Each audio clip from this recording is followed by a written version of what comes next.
I thought the biggest winner of the NBA draft was the San Antonio Spurs drafting Dylan Harper, drafting Carter Bryant.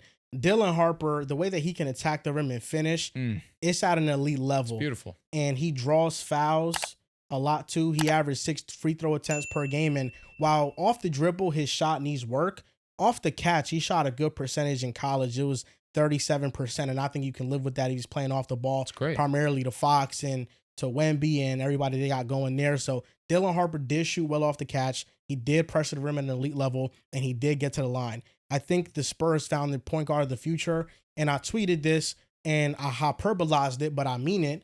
You know, this draft, it's like they ended up, if these players reach their ceilings, Dylan Harper, Cade Cunningham type, an all-star who could be an all-NBA player, and then Carter Bryant, an OG Anunoby type, a 3-and-D player who, I mean, when he was playing with Arizona, they were 7 points better when he was on the court and he was a freshman. He averaged a steal and a block per game, and he played under 20 minutes. Like, he's going to be a perfect plug-and-play fit.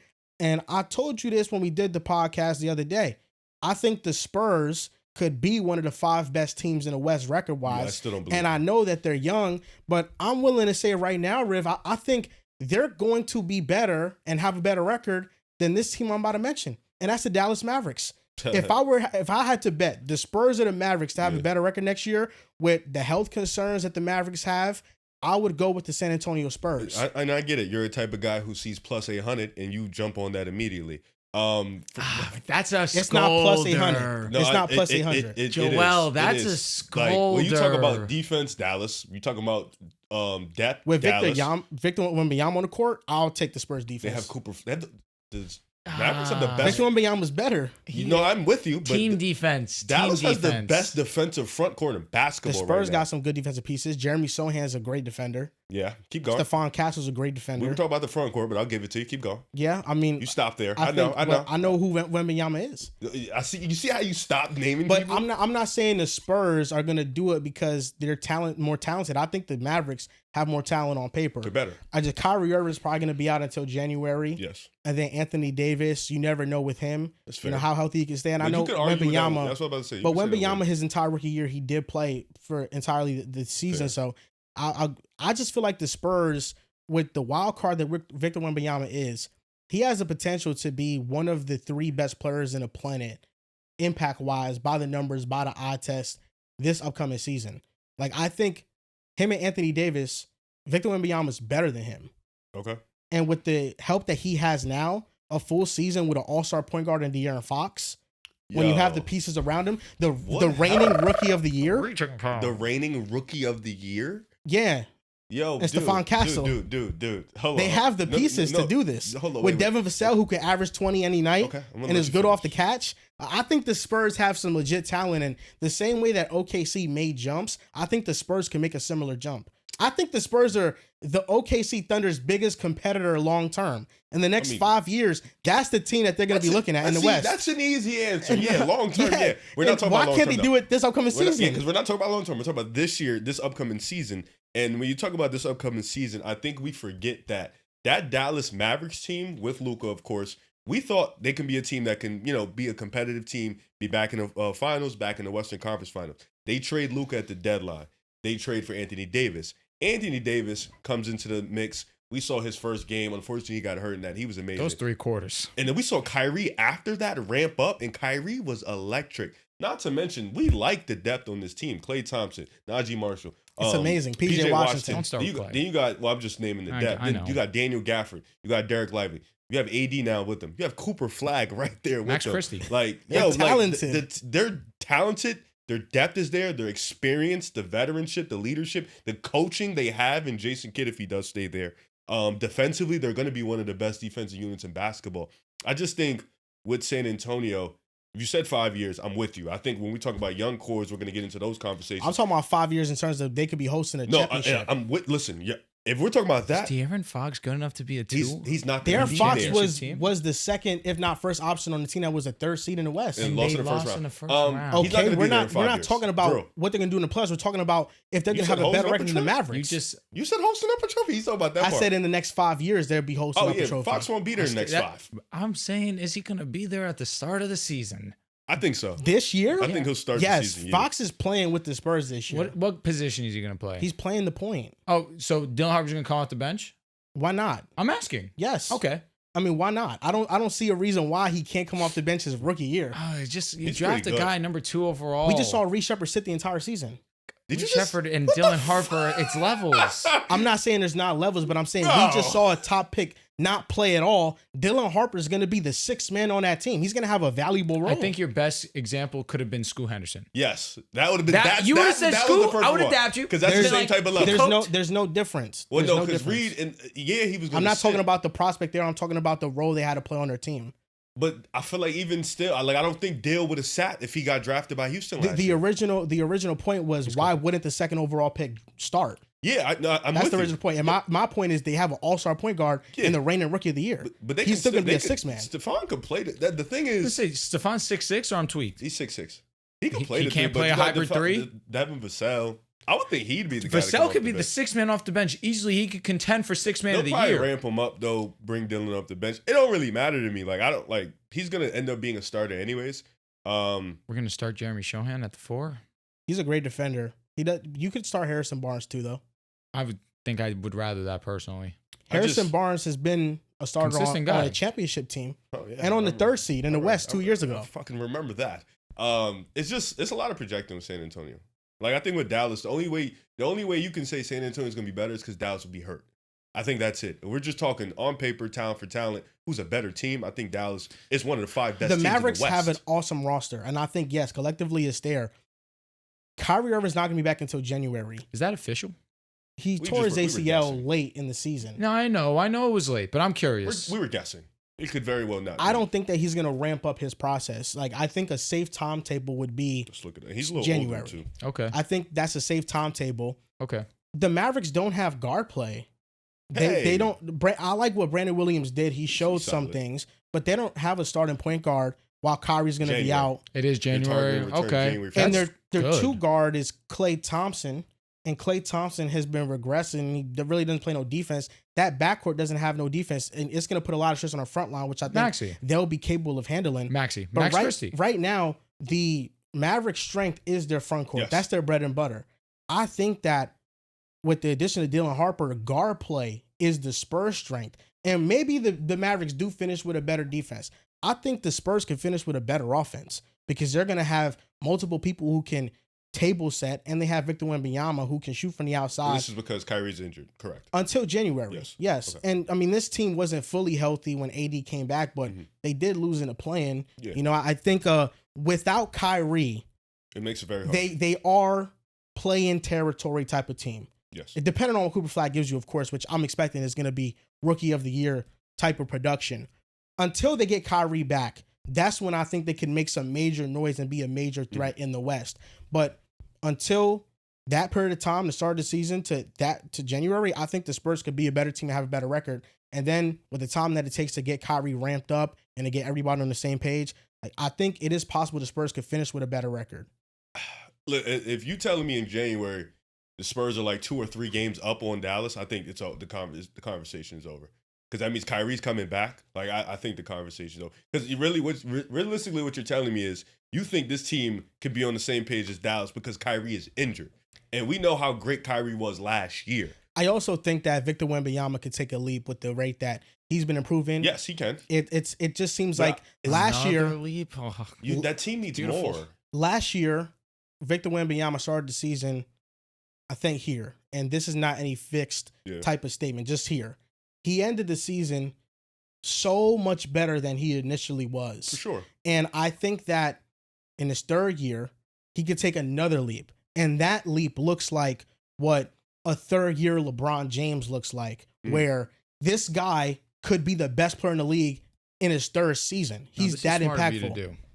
This is smart of you to do. So I'm taking into account Victor Wembanyama, and I think he does have help. I think this roster, and I think Victor Wembanyama with help. No, this is smart of him to do. Could be a top 5 seed in the West. Said on what's the help on him in the past? No, this is smart. Dylan Harper, De'Aaron Fox, A lot of projecting. Devin Vassell, Stephon Castle, Carter Bryant, Jeremy Sohan, Harrison Barnes. A lot of projecting. I think this team is good. Like, yeah, it's not lighting the world on fire, but when you have a player as good as Wemby leading you, I think that's the same thing for Dallas, though. But do you also want to know what's a crux of theirs? Their backup big position. That is where I have a real legitimate concern with the Spurs and their roster, because, of course, Wemby's there. How many minutes are you anticipating him to play a game?